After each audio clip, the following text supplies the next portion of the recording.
Well, thank you for coming. This is our November meeting for the Gonzaga Socratic Club. We're glad you're here. Our subject today is Catholic social teaching on the death penalty. Most people are vaguely aware of the fact that the Catholic Church generally opposes the death penalty. And they're also vaguely aware that this position is something that has shifted gradually across history. They're further aware that opposition to the death penalty is part of a holistic moral argument for life that's linked to opposition to abortion, that other very controversial applied ethics issue in modern American life. But what is the position of the Church? What are its grounds, and by what processes did it come to take the form that it has today? This is the subject of our meeting today.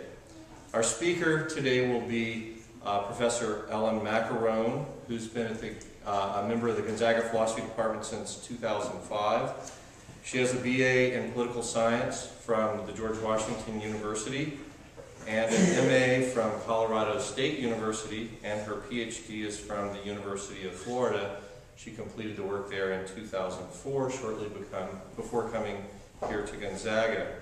Her key areas of interest are, especially appropriately for the topic we're talking about today, normative and applied ethics. She has special interests in business ethics and feminist ethics, and she's also interested in international developmental ethics and professional ethics as well.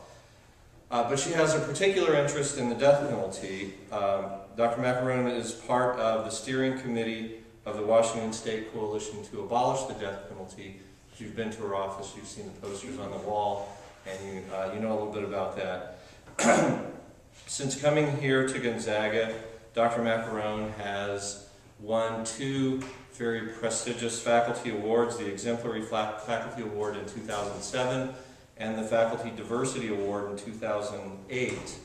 And in an issue, there's no official notification of this, but in an issue that I find particularly impressive, since coming to Gonzaga, Dr. Maccarone has made a special project of coming to understand and promote understanding of, and also to defend the Catholic Jesuit mission of Gonzaga in various fora, committees, and reading groups and other venues.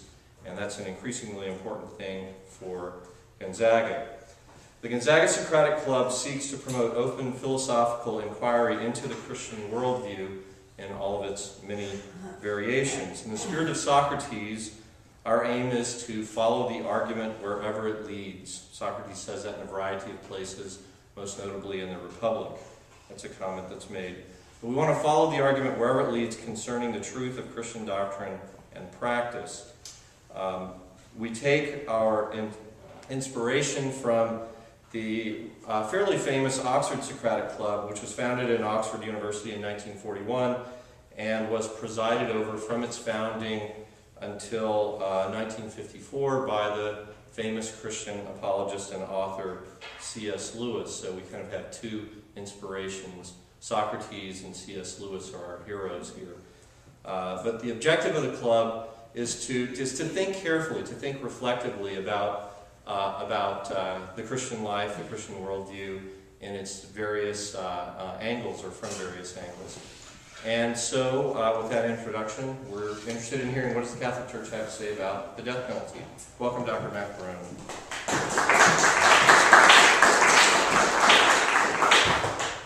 Thank you, David. One of the things that's interesting about the death penalty in America is that, on the one hand, I think well-educated Catholics are aware that the Catholic Church's stand is against the death penalty. I think average people, not so much. I was talking with Dr. Hutchins before walking over here about some of the very strange reasoning you often hear that, like, the United States is a Christian country, most Americans are in favor of the death penalty, therefore the death penalty is consistent with the Christian faith. That's not very good reasoning, but you do hear that argument an awful lot. And one of the things that I kind of take to be part of my mission in doing anti-death penalty work, which I have been doing for quite a while now in various different ways, is to try to educate people about what the death penalty looks like in practice in the United States, and also the history of the church's position on the death penalty. Because it's complicated, it's messy, the church is a human institution, so things shouldn't be stagnant, but sometimes it's hard to get things to change. And often because we forget that historical context can affect the way people give arguments, most notably about Aquinas's advocacy of the death penalty. When taken out of context, it makes things look a little different than I think we should understand them to be. So I'm going to try not, I wrote an awful lot, and I'm going to try not to read all of it for fear of boring you all to death. But I am going to give a little bit of the historical background in the spirit of what the U.S. Catholic Conference has said is important about talking about the death penalty. That when they came out in favor of abolition of the death penalty, they said that, well, we've got an uphill battle to fight, given that a lot of people need a lot of education on this issue. And so some of this is going to be a little bit of that education, I guess. The current position of the church probably summed up best in the revision to the Catechism and in Evangelium Vitae. So we're looking at the mid-1990s, early 1990s. So in section 56 of Evangelium Vitae, Pope John Paul II takes up the death penalty. In that section he says, "This is the context in which to place the problem of the death penalty. On this matter, there is a growing tendency, both in the church and in civil society, to demand that it be applied in a very limited way, or even that it be abolished completely. The problem must be viewed in the context of a system of penal justice ever more in line with human dignity, and thus, in the end, with God's plan for man and society. The primary purpose of the punishment which society inflicts is to redress the disorder caused by the offense. Public authority must redress the violation of personal and social rights by imposing on the offender an adequate punishment for the crime as a condition for the offender to regain the exercise of his or her freedom. In this way, authority also fulfills the purpose of defending public order and ensuring people's safety, while at the same time offering the offender an incentive to help to change his or her behavior and rehabilitation.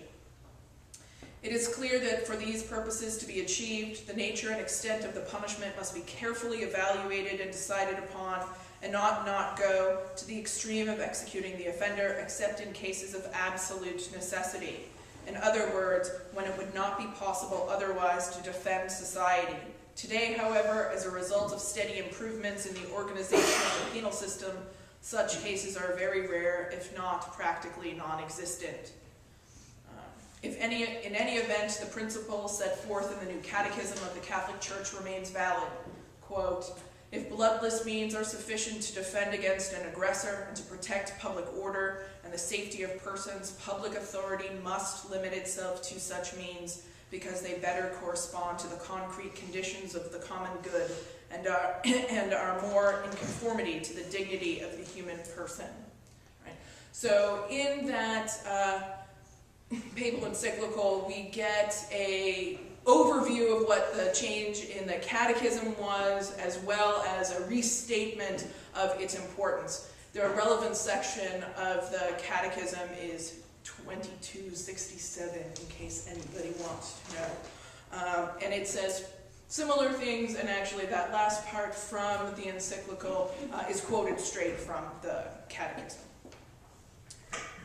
Catholic activism today about the death penalty, interestingly, I think focuses around a public figure, or someone who's become a public figure, that may not have ever thought she would be a public figure, that of Sister Helen Prejean.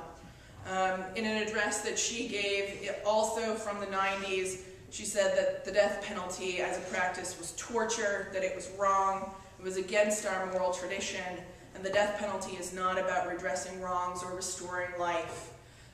It's very interesting, and I'll talk more about Sister Helen a little bit later on, But it's gone to the point where anyone doing anti-death penalty work, where you're dealing with an actual person on death row who may have an execution scheduled, every governor expects to hear from Sister Helen.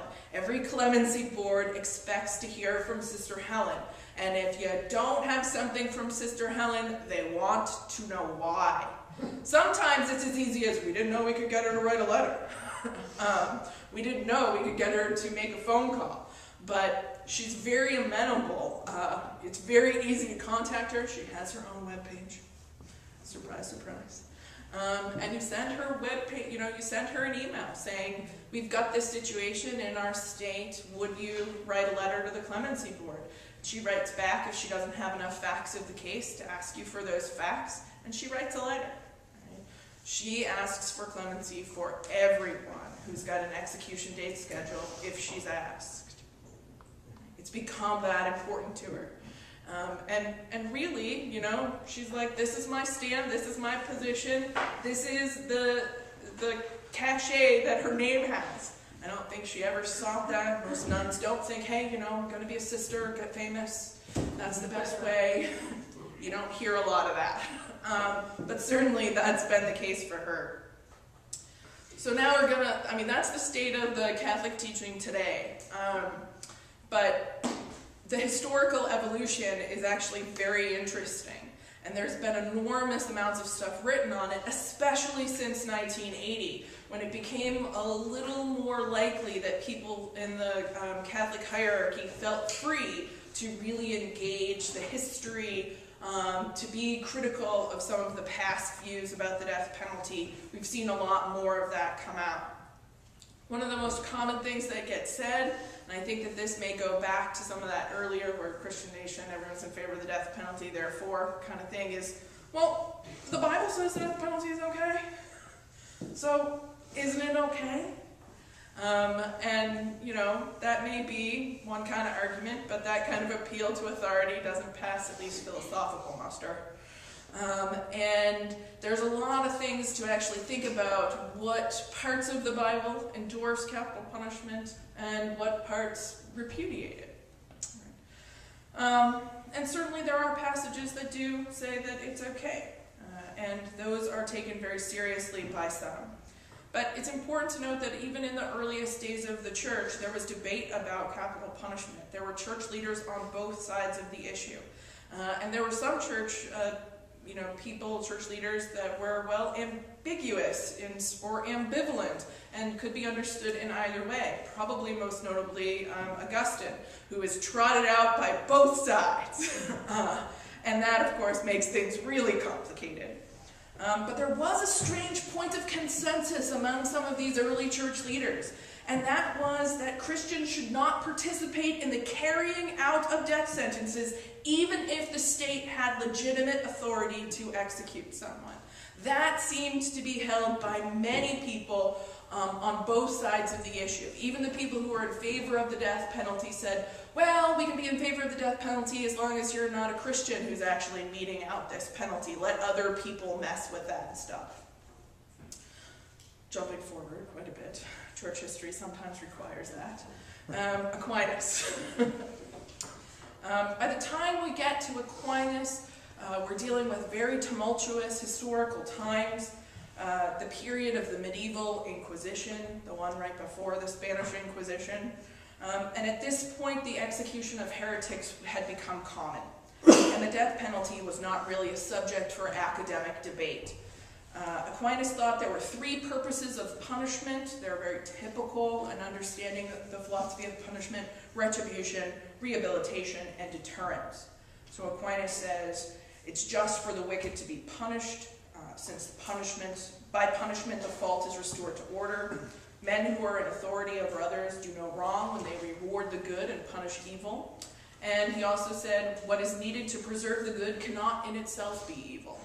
Right? So that's really just about more generally some of the things that Aquinas said about punishment. But Aquinas' justification for the death penalty comes in part as an argument by analogy. Right? He says, But the life of certain pestiferous men is an impediment to the common good, which is the concord of human society. Therefore, certain men must be removed by death from human society. Furthermore, just as a physician looks to health as the end of his work, and health consists of the orderly concord of the humors, so too the ruler of a state intends peace in his work, and peace consists in the ordered concord of citizens. Now the physician quite properly and beneficially amputates a diseased organ as it threatens the corruption of the body. Therefore the ruler of the state executes pestiferous men justly and sinlessly in order that the peace of the state may not be disturbed. Right? So we see that sometimes this is referred to as the gangrene argument because Aquinas is comparing someone who has going to be executed to a limb or organ that has gangrene and needs to be cut out. We might ask if this analogy is a good one, whether or not it's tight enough to really give us some kind of definitive answer about the death penalty. Whether or not there's not some alternative punishment that would do as good a job as keeping people away from human society and injuring them. During Aquinas' day, the analogy may be a little tighter because fewer things were possible. And also, it's important to note when Aquinas was talking about the death penalty, he almost exclusively was talking about the execution of heretics, especially when he was talking about arguing against a bunch of what are known as Matthew 13 inspired arguments. This is the parable of the weeds in the wheat. Right? You're not supposed to pull up the weeds for fear of damaging the wheat. And so some people have argued, in particular at Aquinas' time, people who were, under the watchful eye of the Pope for doing all kinds of spooky things that people didn't like.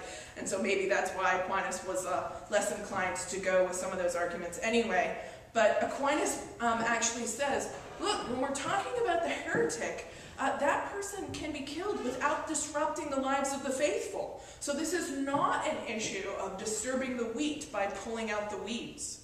So he's real clear that he doesn't think that the arguments from Matthew 13 or inspired by Matthew 13 are going to do a good enough job for dealing with this. It's not a reason to get rid of the death penalty. Aquinas goes so far as to call people who are heretics worse than beasts. As a way of justifying their execution. This is in addition to the security arguments about the common good that he gave. So for many, many centuries, the Church appealed to Aquinas on these matters, but in the last few decades has revised both the documents that are about the Church teachings and on trying to do a better job understanding Aquinas in context rather than taking it out of the historical place that Aquinas was arguing in. Again, I'm jumping ahead very, very far. The Vatican Councils, right? That's pretty far, I'm jumping ahead. Under the First Vatican Council, the retention of the death penalty was seen as a way of endorsing traditional values and a way of endorsing authority. This time, not authority of the Church, but authority of the state. The loss of the papal states meant that the Church never had to have a direct role in administering the death penalty again, but certainly retained this idea that as a tool of the state, the death penalty was acceptable. Politically, retaining the death penalty was seen as this kind of push towards authority. Being at that point trying to keep some kind of church authority as well and good relations with certain governments. They didn't want to fall prey or fall victim to certain kinds of secularism, societal breakdown, and the positions of the unbelievers, which is what the Church and the Vatican Council associated with the anti-death penalty movement at that day. Pedagogically, a rejection of the death penalty would require a serious revision to every seminary moral theology manual out there. Usually the proofs in those seminary manuals followed Aquinas' logic for the death penalty's retention. And there would have to be some justification and explanation as to what was wrong with the proofs given in those manuals that the Church at that point was just not prepared to give. These documents were very ahistorical. They almost never mentioned that Aquinas was arguing during a time of Inquisition. For example, an 1895 moral philosophy manual that was used for decades makes no reference to that some of Aquinas' arguments were about executing heretics. There's not a mention of the term heretic in that particular section of the moral theology manual. So I wonder if that kind of appeal to authority there is really acceptable. Because taking it ahistorically like that doesn't actually give us a full picture of what was going on. And that's something I think that happens maybe more frequently in the past, but certainly can still happen. So we have to be careful about that, because there are some room for progress, and progress is made in different areas, and we need to be responsive. Even the Vatican City retained a death penalty statute until 1969 for anyone who tried, not necessarily succeeded, to assassinate a pope within the city limits. In fact, it was big news that was actually taken out in 1969. By 1972, when the Pope started making some claims against the death penalty, he was accused of being hypocritical because of that statute. And it took some people a little time in the sort of public office at the Vatican to say, no, it was repealed in 1969. Look, it was a footnote in the Gazette. Because it just didn't make a splash when they actually got rid of it in 1969. I always find that to be mildly amusing. In the early 20th century, some more substantive criticism of the Church's position on the death penalty starts to emerge. Jacques Leclerc in 1937, while teaching at Louvain, observed that historically speaking, the use of the death penalty in the Christian world always went hand in hand with war. That the Church in some respect was defending the state's right to kill in both war and capital punishment. The problem was, he said, that in the general defense of the state's right to kill, the limits to the power afforded the death penalty were never discussed. There were no parameters given. And he rejected the use of capital punishment because he said it wasn't necessary to keep the civil order, that the use of lethal force was unwarranted and just covers of vengeance.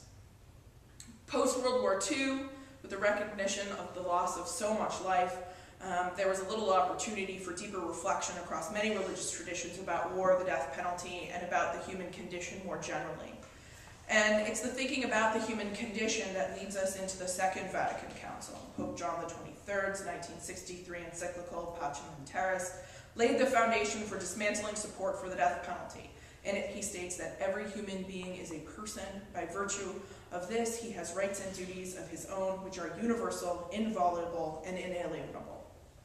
The teachings of the documents of Vatican II shed some light on the evolving position of the death penalty.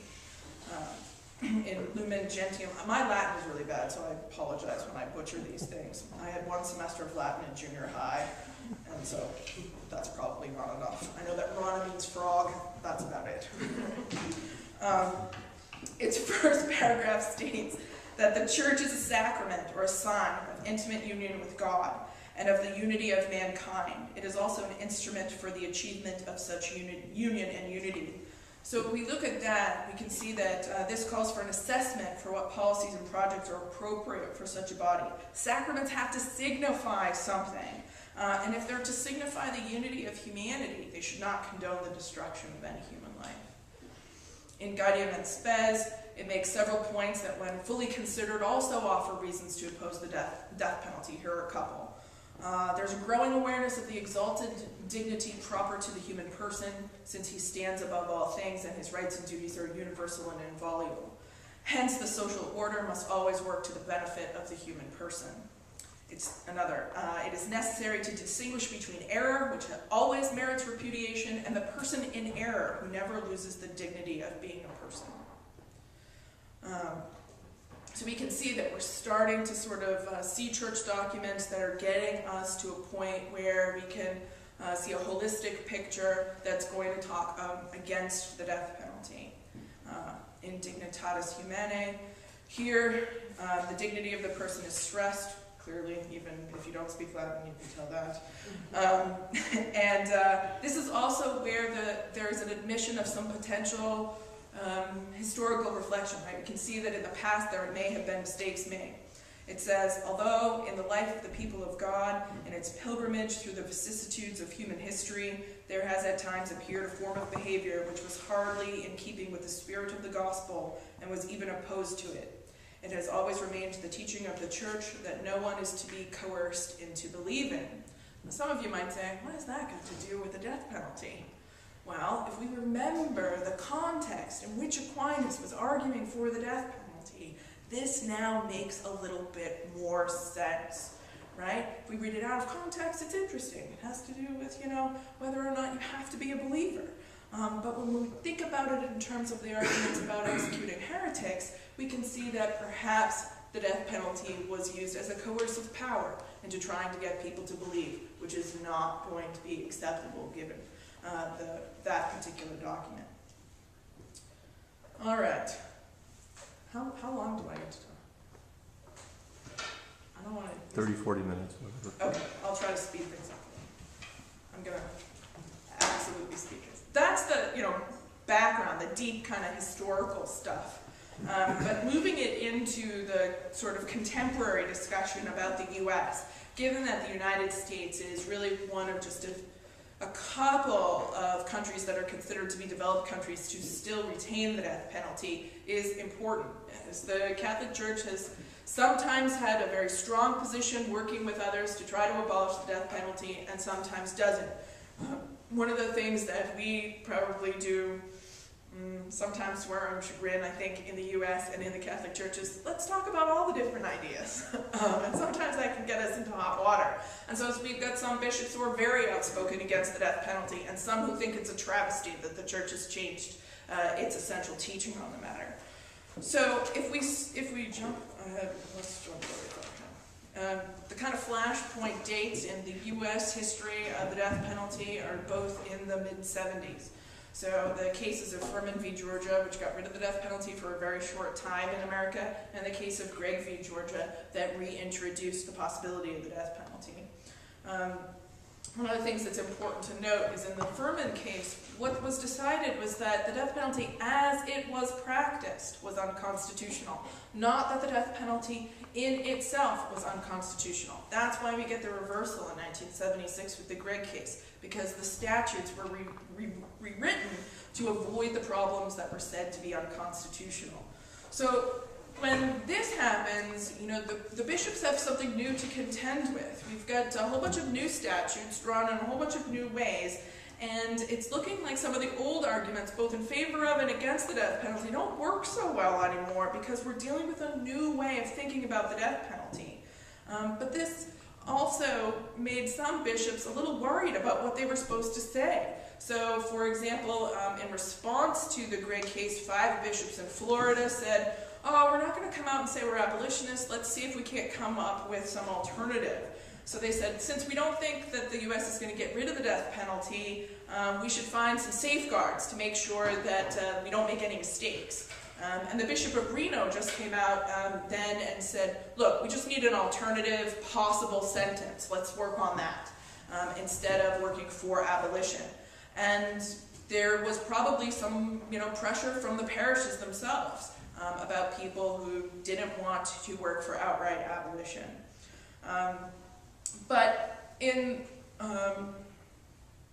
So right around this time, we're talking the early 70s, Congressman Father Robert Drinan, S.J., about whom actually a new biography has just come out, introduced federal legislation to abolish the death penalty outright.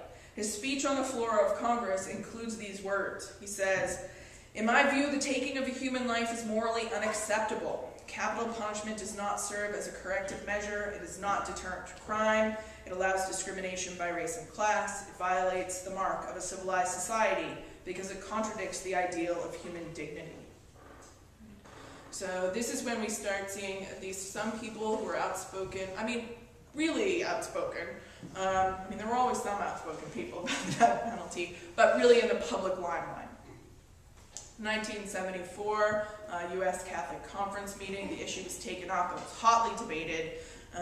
There was some really clever, official voting maneuvering, where because of the way statement was brought to the conference. Only a simple majority needed to endorse it because it was a simple measure. So 108 voted in favor of the resolution against the death penalty and 63 against. So the brief statement that was endorsed is the following. The United States Catholic Conference goes on record as opposed to capital punishment, period. All right? It's pretty succinct, right?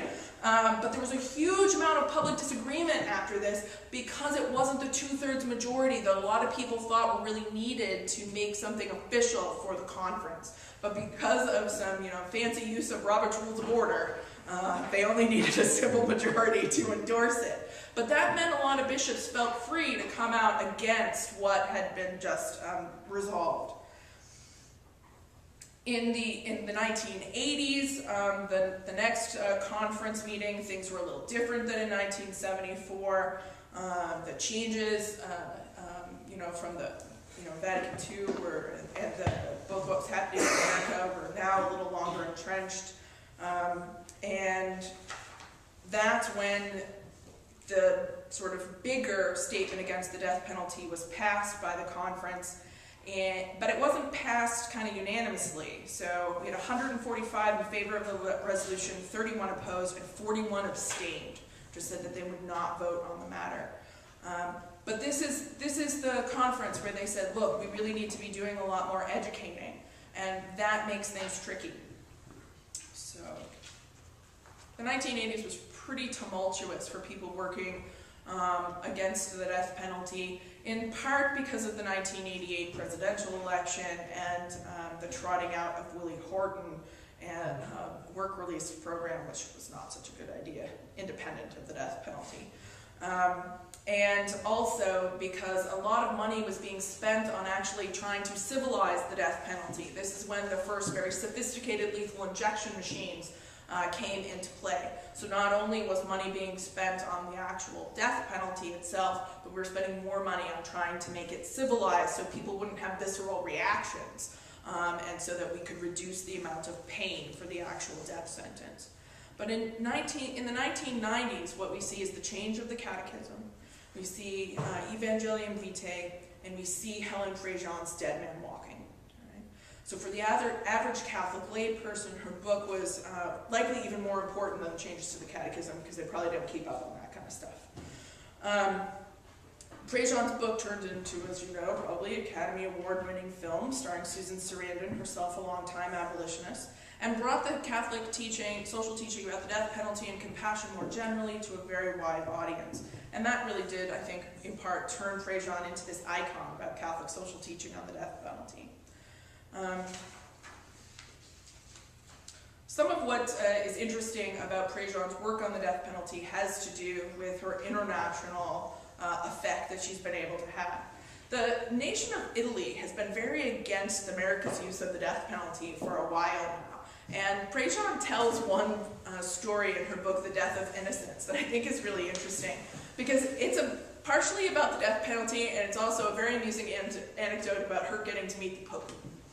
So, for some reason, Italians got all up in arms about the impending execution of Joseph O'Dell in Virginia. And they sent the governor of Virginia thousands of faxes. They just inundated his office. He's like, what are all these faxes from Italy? These aren't my constituents. What the heck is this all about? And it's hopefully recycling them or throwing them in the trash. And he's like, I don't have to listen to these, nut jobs across the ocean. And O'Dell is executed. All right?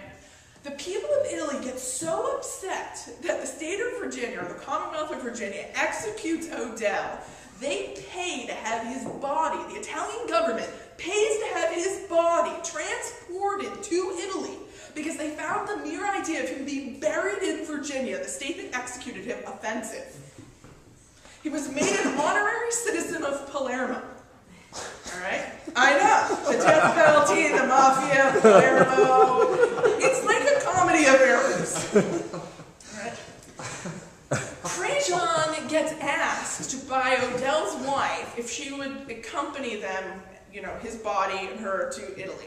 Now this is after Prejean has written this very long, very telling letter to the Pope about how we really need to clean up the Church's teachings on the death penalty. We get all these wacky district attorneys and stuff claiming that the Catechism allows them to seek the death penalty against pretty much whoever they want, twisting the spirit of what is said. And, Prejean's like, well, my friend is sick, I really don't want to. And then her friend dies, and she's like, okay, I guess I can go.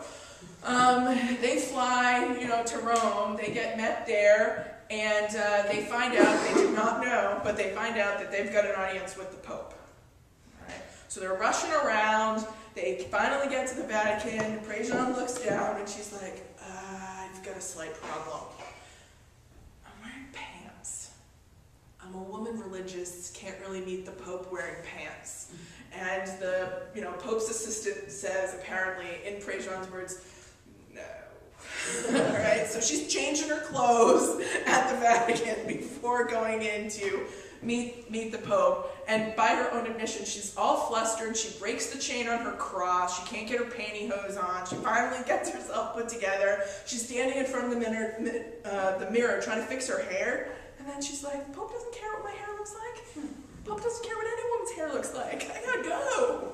All right. Very brief meeting with the Pope. But, she takes the opportunity again to remind him that the way that the Americans have engaged with the death penalty, even Catholics, even some of our Supreme Court justices who are professed Catholics, has been very un-Catholic. Because this is her big concern. And when we come to the point today, dealing with differences, dealing with different opinions and positions on the death penalty, the thing that I find most frequently is people don't have a lot of information about the facts about the death penalty. I've been tisked by old ladies at church. I've been told by, pro-lifers that they can't sign a petition about the death penalty because they don't know enough about the case. And this last one about the pro-lifers is the one that worries me the most from the position of this consistent life ethic that the Church really does endorse. This isn't about knowing anything about the facts of any particular case where someone's on death row. This is about being consistent about a life ethic. I think that we have some opportunities that we don't always make the best use of. Too often, people who are against the death penalty see the language of right to life or pro-life as having been co-opted by anti-abortionists, and that they don't feel welcome, even if they too are against abortion, because if their main issue or the one that they're working about is the death penalty, they don't feel like that's part of the agenda. And I think that that's a mistake for both groups, that there is room to talk about more than abortion when we're talking about life issues. And I think we can make some good allies if we think a little bit broader. There are different strategies that the anti-abortion pro-life movement uses when dealing with politics than the death penalty movement does. And there may be some room for cross-pollinating. And this is something that I find really tough to deal with because I can't seem to figure out how to live in both worlds because there doesn't always seem to be room to do that. Last month I was asked to give a talk to our pro-life group, and I was like, any day you want. I was so happy that they wanted to talk about something other than abortion. I really was just like, literally any day that you want.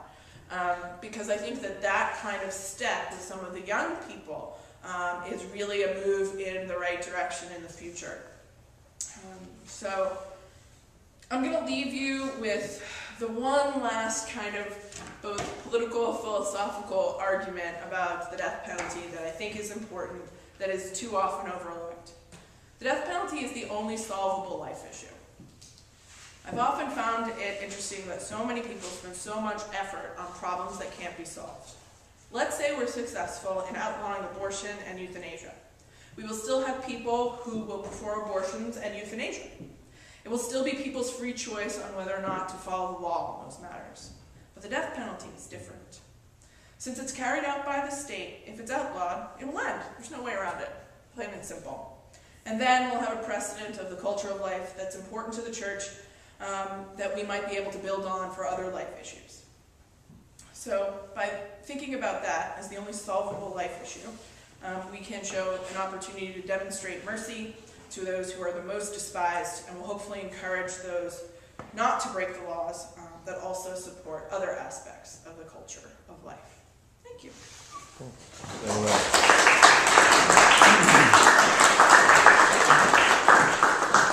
It's our practice at the Gonzaga Socratic Club to promote the conversation, and we do that usually with a respondent, and our respondent today is Dr. Doug Fries of the Philosophy Department.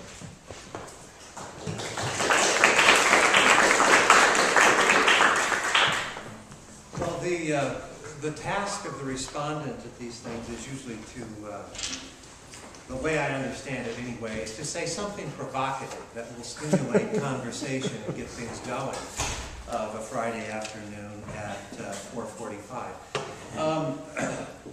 I actually don't have a lot of, what shall I say, great disagreement with many of the things that Professor Maccarone said. I have a few quibbles that I'll just mention in passing. The question of the number of heretics that were persecuted in the Middle Ages is, I mean, this goes back and forth. Bernard Gouy, who's the most famous of all of the people who persecuted heretics in the Middle Ages, says that at the end of his career, many, many years of working in the Inquisition, the number of people he had turned over to the state was something, it was around 15 or something, he said.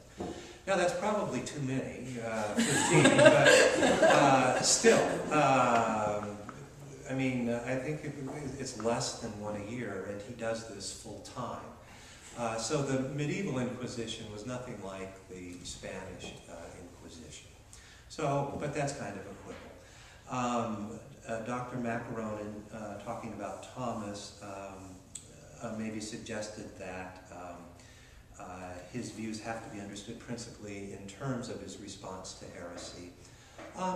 Maybe. I can think of passages where some of Thomas's permitting of the death penalty aren't directed at heretics too. He does like that gangrene analogy that you used. But even here, see, I don't think Thomas is, I mean, his basic view is that, well, the death penalty is permissible. He doesn't say that he doesn't think it's mandatory, or he doesn't think it's obligatory on people to pursue it. So then I suppose that leads me to conclude that much of what 20th century bishops and popes are saying about this isn't all that discontinuous with what's been said before. And so I don't, in terms of their conclusions, I don't see it as being anything all that remarkable there. I would probably just say that I'm not a big fan of this seamless garment of life analogy, because it seems to me that these three issues of euthanasia, abortion, and capital punishment are in many ways profoundly different. I mean, to state an obvious example, when we're talking about killing criminals, these are people who, after all, are guilty of something. When we're talking about, yeah, we'll give you a chance. When we're talking about abortion, we're talking about fetuses that are innocent. When we're talking about euthanasia, we're talking about peoples whose lives have very little potential left. When we're talking about fetuses, we're talking about human lives that have enormous potential, the full range of human potentiality. So I'm not, this is not something I know that Dr. Maccarone invented, but I'm not a big fan of linking all of the so-called life issues in this way. Okay, so I can't really think of anything too provocative to say about that. And I largely agree with the conclusions that Dr. Maccarone reached, and the conclusion of the bishops and popes and the church generally that, yes, perhaps there are extreme instances that permit the use of the death penalty, but those conditions don't seem to apply in at least Europe and the United States today. So it seems that there's no real reason to have it. I'm not sure where Dr. Maccarone was headed with this. I can think of certain countries where these situations might apply. I think of, for example, when Colombia tried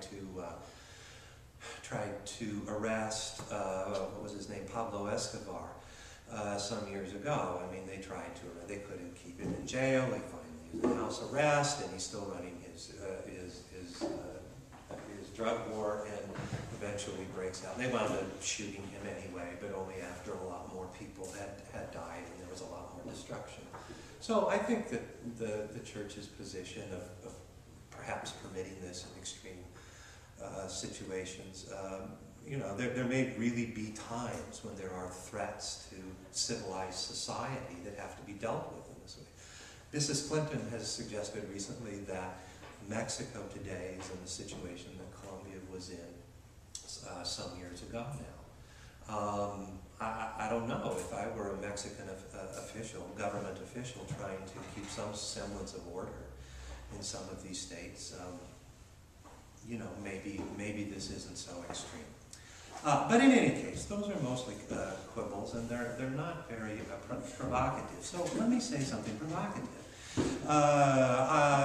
The Pope and the bishops are arguing a line to get to this conclusion on the death penalty. I don't disagree with the conclusion, but the argument they give is profoundly unchristian. I would put it this way. The Christian argument did go in the mind of St. Augustine, for example, and this is the way it seemed to me that it ought to go, that you begin with the charity commandments. Okay, we are commanded to love God and to love our neighbor.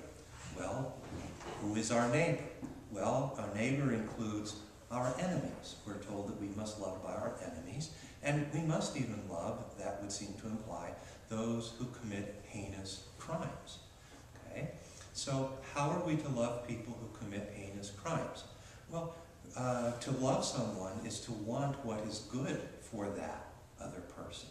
And the only good that can come to people who commit heinous crimes is that they repent of their wrongdoing.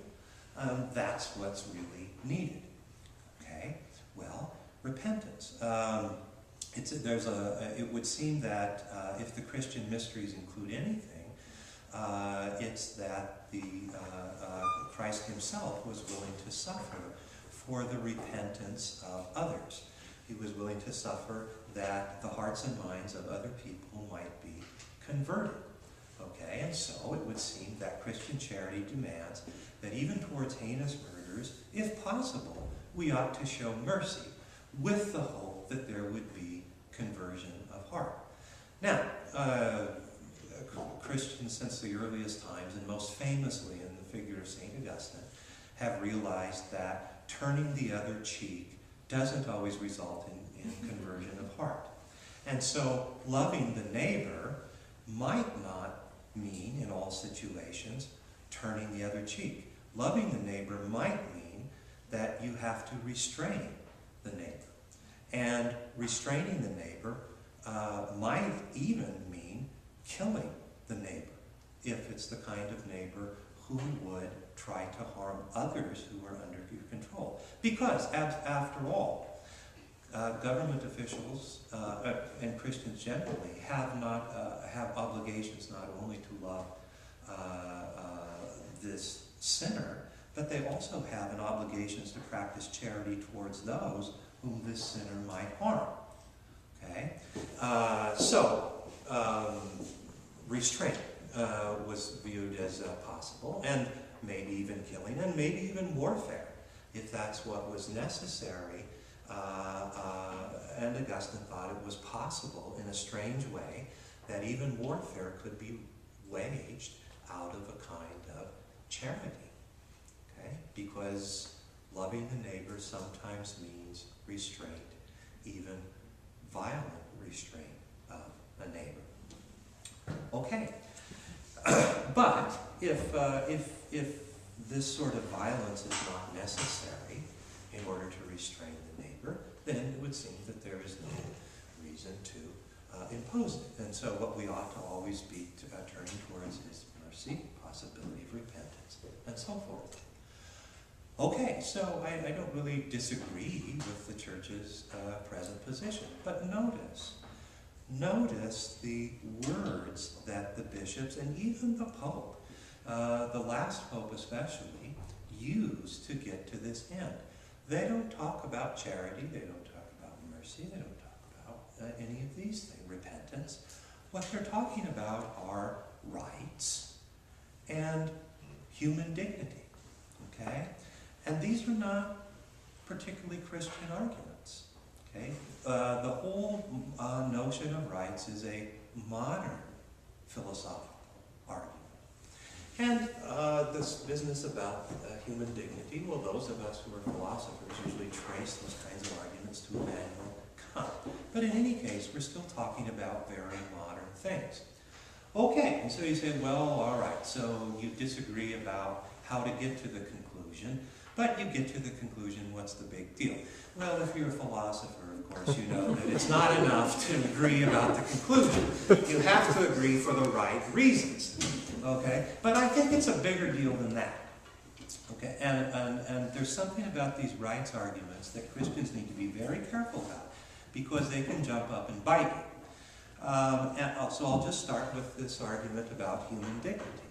Okay? There is a countervening argument that says, yes, human beings have dignity, and they have rights, and people who commit heinous crimes violate human dignity, and they violate the principles of human rights, and so people who commit these heinous crimes not only may be executed, but they should be.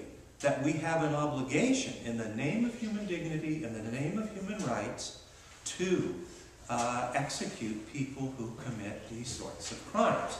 Okay, and that's, you know, I don't know if that argument is any better than the one that says that, well, human dignity demands that we don't have the death penalty.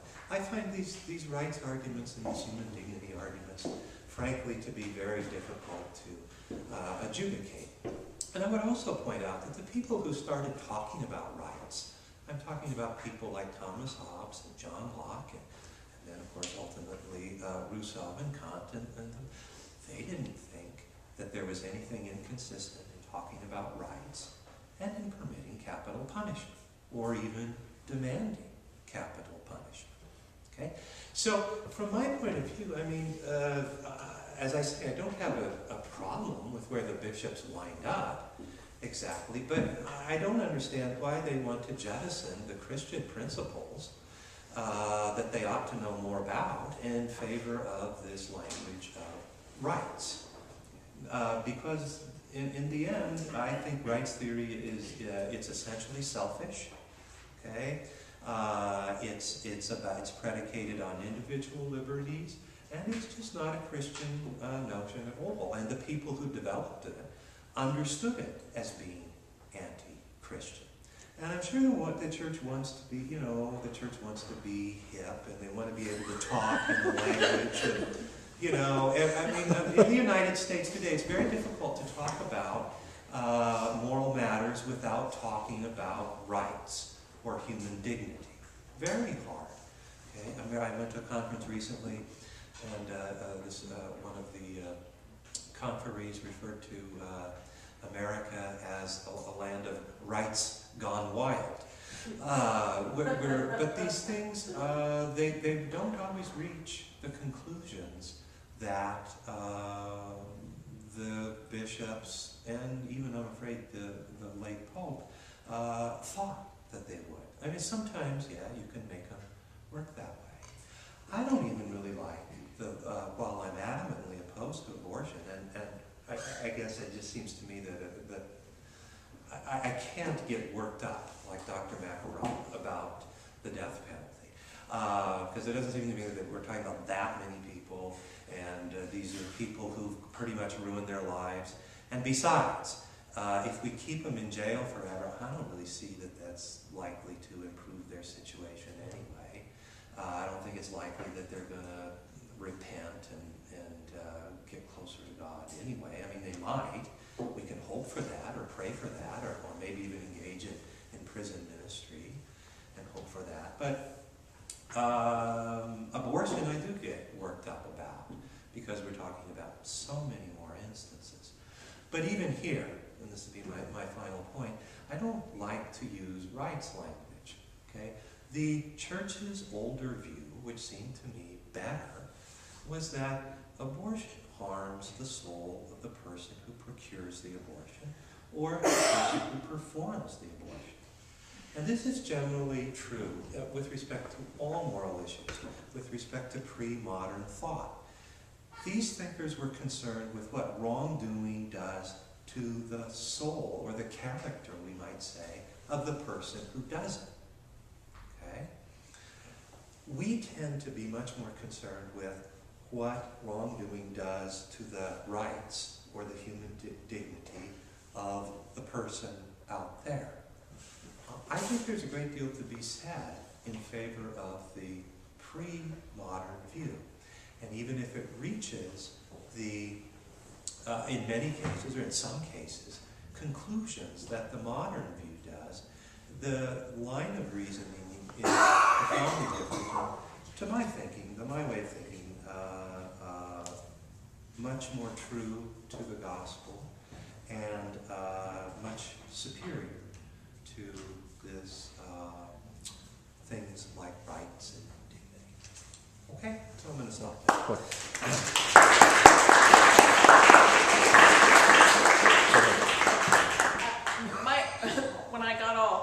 When I raised my hand, I just have one quibble. Sure. And that is that everyone who's convicted and sentenced to death is guilty, and that's just not the case. Well, okay. And there are there's over 100 people who've been exonerated off of death row since the advent of wide-scale DNA testing, and I've had the privilege of meeting some of those people. And interestingly, for quite a few of them, it was their faith that got them through. So I don't know if all of them had their faith when they went in, but certainly what got them through. They're some of the most courageous people I've ever had the opportunity to meet. So that was my one quibble left a little bit. Well, if you guys would step up and take questions, if anyone wants to ask questions or raise points for clarification. This is sort of a twofold question. It's why do Christians have the right, sort of have the market corner on who gets rights, and really who should determine in a when we have a multi-faith culture, supposedly, or multi-faith country anyway, let's say, who should determine who gets those rights? That's the first part of the question, and I don't even know if these are related exactly, but it goes back to the two law cases that you referred to. The Furman v. and Greg v. Georgia? Yeah. Now, those, I'm assuming, started at the state level? Yeah. And then went to the Supreme Court? Yes. And when the Supreme Court supported the first decision, did that then take power away from the states and Yes. make it a federal law? No, well, it wasn't a federal law. It was the determinant that the way the death penalty statutes were written in the states violated the Constitution. Okay, so then The Supreme Court doesn't make any law at all, federal or otherwise. I mean, that's not their job. They can't do that. Okay, well, I guess we don't have time. We have to. I'll ask my husband to explain that to me, because I've never understood exactly. Roe versus Wade, for instance. They could get rid of a law. That did but take the power away from the states to make the decision about abortion, correct? Right, but that didn't make a law. They got rid of some other laws. Oh, okay. So anyway, I guess that's it. And then but the other thing is, you addressed was, we're human beings, we make mistakes. The legal system is is not equitable. Yeah. People do not get equal representation. Right. Some people are overrepresented and get and are exonerated of crimes that they absolutely did commit, and the opposite is true. So there's really no equitable way to determine who deserves to get the death penalty if we believe that people do deserve to get it. So. Right.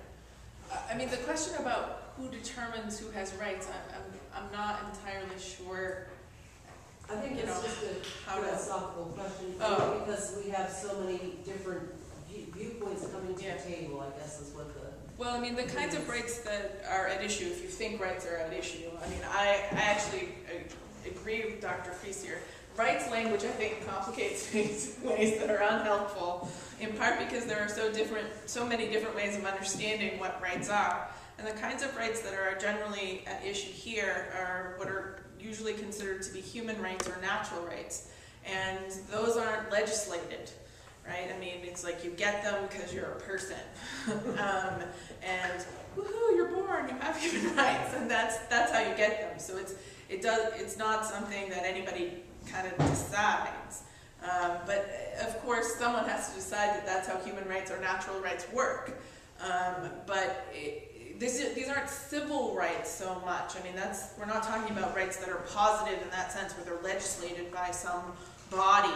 What we're usually talking about are, we hope that legislatures and governments do pass laws to reflect those human rights that people just kind of naturally have.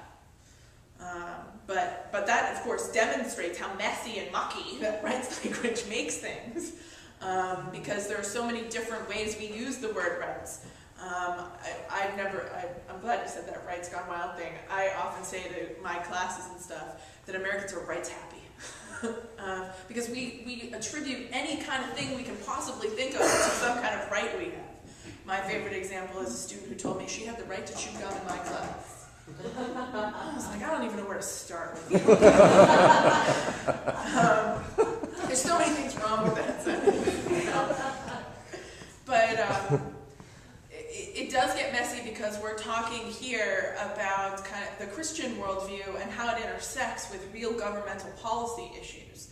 And there are many arguments given by bishops and others that are much similar to the kind of thing that Dr. Kreis was talking about retention. I mean, Prejean actually talks about that executing someone cuts off the opportunity they have to get themselves right with their maker.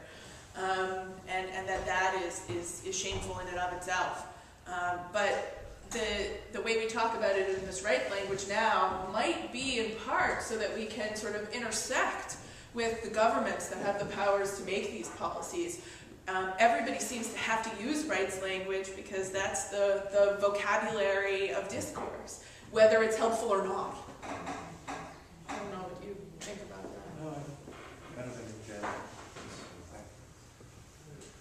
Dates or someone else? Yeah, I have a question primarily for you, Dr. Maccarone. I'd like to hear both thoughts on this matter.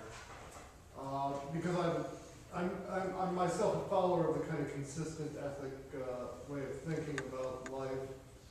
I have a bit of a chip on my shoulder since in the past month I've had 4 people inform me that I've been excommunicated based on how I voted in the recent election. All lay people telling me they're probably wrong. Telling me I should not present myself for communion, and they have arguments of sophistry from the U.S. bishops and other places. I think you need some new friends. But it does sometimes appear that the way the bishops and others in authority prioritize their way of speaking about these things is surreptitiously serving a political agenda. A lot of people would certainly have the impression that the United States Council of Bishops is an unofficial outreach of the Republican Party in the way that they talk about these issues. They favor abortion and everything else gets sort of swept aside too. And if we ever get rid of abortion, then we can also deal with these other life issues. Yeah. Would you think that there's anything to that kind of impression? I'm always wary of the conspiracy theory version of these kinds of things. I do think that it's more uncomfortable for many people to talk about the death penalty And so it's harder to generate kind of the sympathy for the condemned as it is for the case of abortion or euthanasia or poverty or homelessness or the whole host of things that we might consider to be life issues. I've been disheartened myself in talking to people in my own parish, people who are priests who say, "Ooh, I can't talk about that." I'm like, "But Matthew 25 is the reading the week before we've got an execution scheduled. Couldn't you say something?" No, I'm not comfortable doing that. And on the one hand, if they're not comfortable, I certainly respect their right to, speak from their conscience and whatever. But, this year I was all excited. There were 5 Sundays in October, which means the death penalty was going to get mentioned during, Respect Life Month. If there are only 4 Sundays, it's usually the thing that gets dropped off.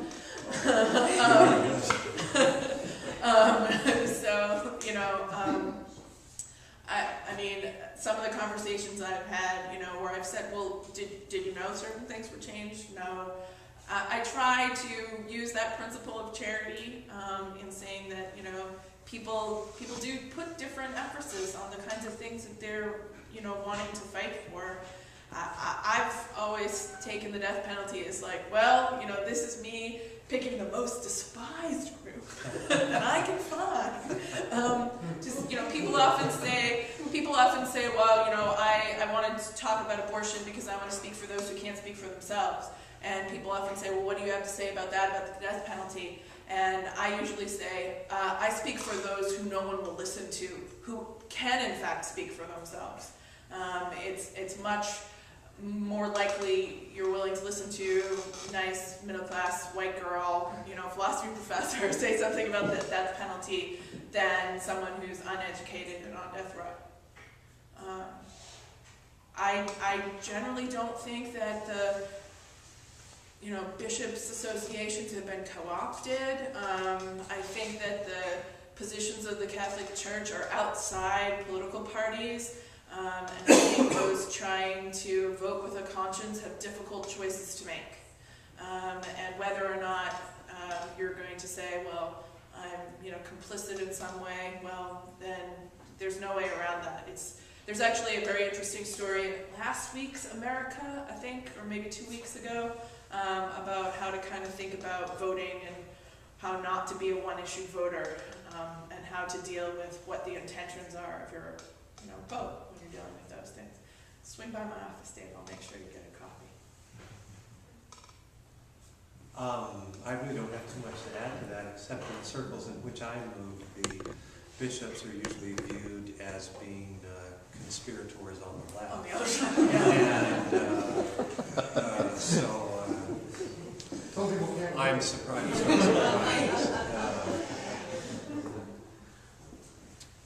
Maybe there are other questions.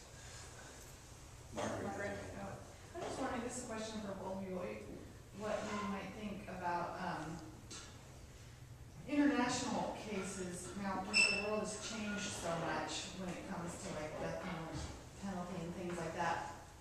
And I was thinking of cases kind of like leaders who are in prison, who are still having influence making things happen from prison, basically. And sometimes just the case of their being alive provides support for other horrible things going on.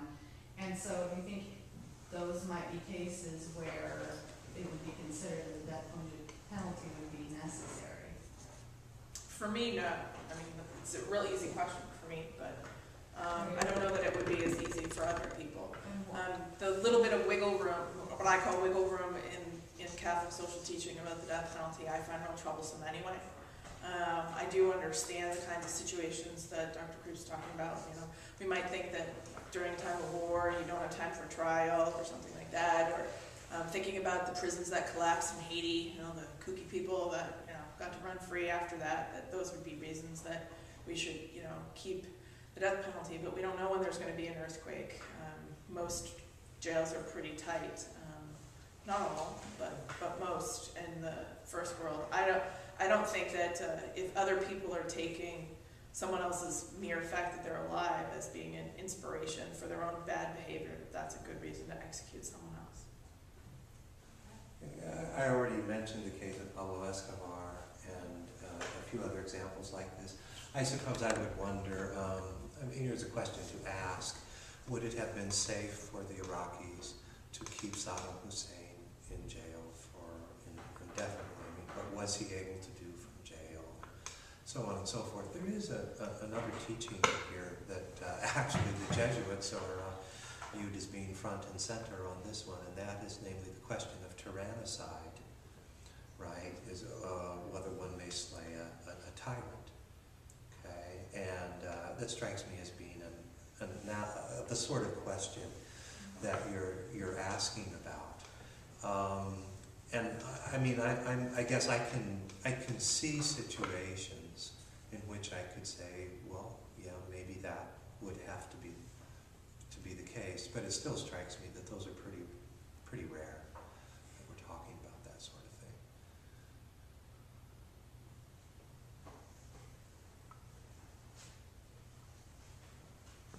Dr. Maccarone, would you mind, I'd like to hear what you have to say in response to Doug's comment about how if we employ rights and dignity arguments, I mean, you think post-Kant especially, and you didn't mention this, Doug, but one of the patron saints of the Socratic Club, C.S. Lewis, once wrote an article in which he argued for the legitimacy of the death penalty as a way of honoring and respecting the dignity of the offender. In other words, when we fail to take seriously the moral choices that are involved, say in heinous murder, we treat the offender as something like a patient or someone that we are morally superior to. We say, you know, you violated the rights of our society. You've acted in a way that shows that you're incapable of honoring the dignity that is an assumption of the society that we operate with. And if we fail to take that person's action seriously, well, actually, the way Lewis and others would put the argument, if we fail to execute such a person, we fail to take seriously their dignity and respect that dignity in their moral choice. What do you make of that? I guess there are two things that I have to say about those kinds of arguments, and certainly, you know, Kant gets trotted out all the time on that one, is that Kant was in favor of the death penalty only if the person was absolutely positively guilty, and there was no way around that. We don't have a system that guarantees that at all. And so I worry that some of the abstractness of the rest of the argument really doesn't have a lot of bearing on how the death penalty gets used today. As far as the only kind thing to do in that situation is to execute somebody, I fall back on that other position that you know, we're actually stealing from that person. What we're stealing from them is their opportunity for redemption, for seeking their own redemption, for, you know, trying to come to terms with what they did and seeking forgiveness from their God. And that I find objectionable. Lewis does mention that in the article. He said it's not clear to him whether one is more likely to repent on the gallows or on one's deathbed in the hospital 50 years later. He doesn't seem to think that that's been such a great concern. But let me ask you this, from what you just now, you've a couple of times you've emphasized that sometimes the jury system makes mistakes. Okay, fair enough. But surely sometimes it gets it right. Yes.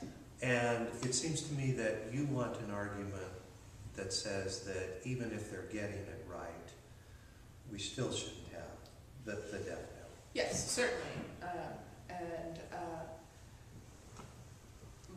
Part of the practicalness of my concern about the death penalty is actually abolishing it. And so certainly when I'm thinking about that, I do, you know, trot out, we do make mistakes, and that it's a pretty serious mistake to make. But that's really a sort of more pragmatic part of my position on the death penalty. But yeah, you're right. And is it your view then, I wasn't quite sure from what you said, that not only should the death penalty be abolished in the United States and in certain other, let's say, wealthier nations around the world, but everywhere. Is that your view, that this should be made an absolute prohibition in all times and places?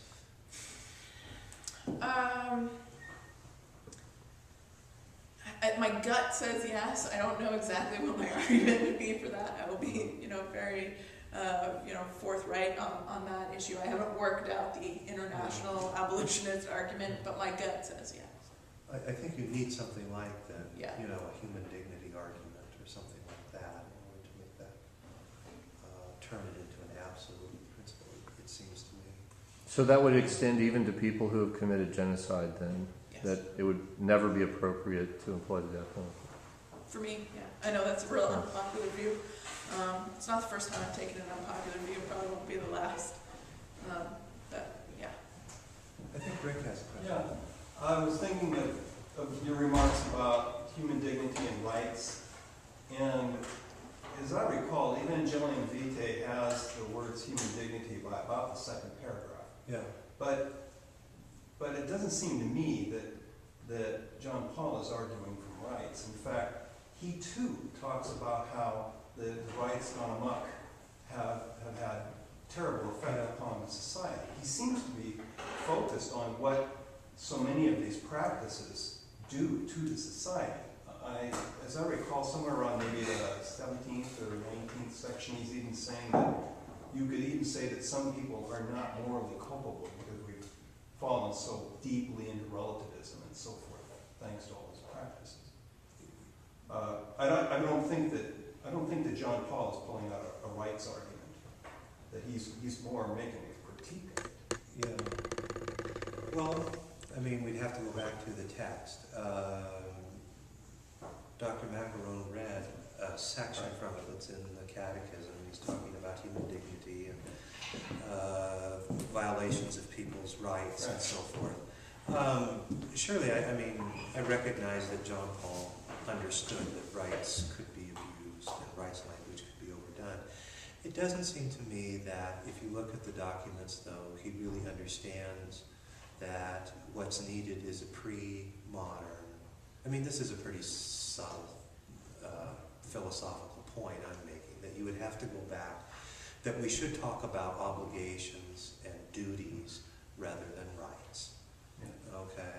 And if you really want to get the argument sorted out, I think that's what should be done. Now, in the heat of the moment, we have to talk to people who are. As Dr. Maccarone said, we're forever talking about rights, and I understand why we need to put these things into rights. And in some instances, rights and duties are correlative. If I have a right to do something, you supposedly have a duty to respect that. And if I have a duty to do something, I must have a right to do that. But not always. I guess I have a right to survey pornography if I want. Okay, I think it would be strange to say that I have a duty to do that. Okay, and it seems to me we get back. Eventually, if we press the rights language, it's selfish. Okay, it's about me and what I can do, and you need to leave me alone. Okay, and that's not, to me, consistent with what I see in the pages of the New Testament or in Augustine and so forth. There's too many different ways that rights language gets used, so Yeah. that some rights have correlative duties, and some rights don't, and some rights are natural, and some rights aren't, and some rights are positive, and some rights are civil, and some rights are negative, right? And positive rights can be of two kinds, depending on how we mean the word positive, right? Yeah. They can be granted by the state, or actually the opposite of negative right. There's too many different choices, so it mucks up the conversation really, really quickly. I just quickly, while Dr. Kreese was talking, I looked at the two passages, the one from the Catechism and the one from Evangelium Vitae, that I've got, the two that are about the death penalty. And the word rights only appears once, but the word dignity appears several times. sneaky suspicion that some of the rights language is so that we can, engage with others, Sure. rather than being really more about rights than about some other understanding of things. I'm not going to go quite as far on maybe that, saying that rights are necessarily, and I don't know if you meant necessarily selfish, but I think that you can have communal, rights of a community, so it might not always have to be selfish. But I do worry that that's the only way we seem to be able to engage the kinds of things that are responsibilities is in terms of, the opposite of rights and things like that. And The I don't like example that. I usually use with my students to your correlate to the right to chew gum is, I don't know if probably most of this audience isn't old enough to remember it, but maybe Eric or maybe Rick can remember this. There used to be the KFC commercials about how we had a right to chicken done right. I remember those. Yes. That was probably not the smartest tagline that they could have. I think Dan has a question. Well, I'm just wondering if, I like the criticism of rights that you both seem to agree on. It's a nice conversation where we all agree about the conclusion. But I just wonder if talking about dignity has to be correlated with talking about rights. I just, So I don't it think seems to me that, I don't think it could needs be a to. charity towards, right? Only people that have dignity, and I don't know. It's small little point. Well, potentially it's not small. It could be important. You could say that because so-and-so has dignity, I have an obligation towards that. Historically, it's usually attached to rights, Right. especially in Kant and so forth. But I could imagine a situation where it might be different. Yeah, I Because mean, why do we love certain things? We love people. Why? well, I mean, one way that some people have tried in like the Catholic movement about the death penalty to avoid some of that is to not so much talk about dignity, as to talk about sanctity. Yeah.